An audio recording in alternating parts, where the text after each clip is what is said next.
تیمم کے 3 فرائض ادا کر کے نماز ادا کر لو۔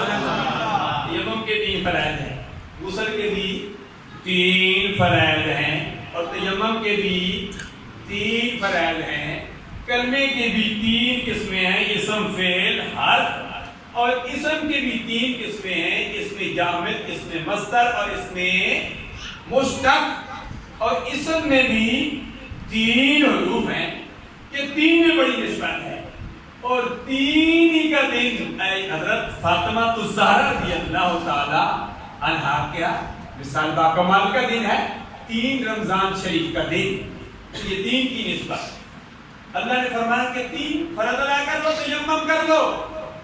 سرکار نے تیمم کا حکم دیا، فرمایا تیمم کر لو۔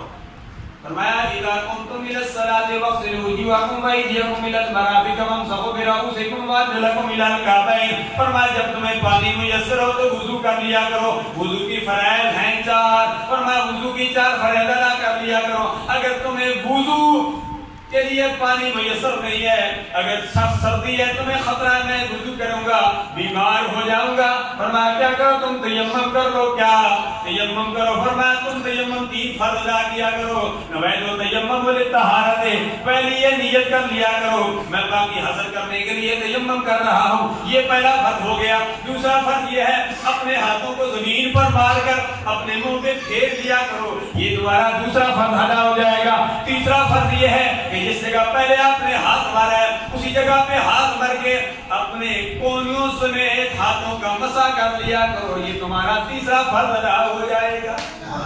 سرکار نے تیمم کیا، پریکٹیکل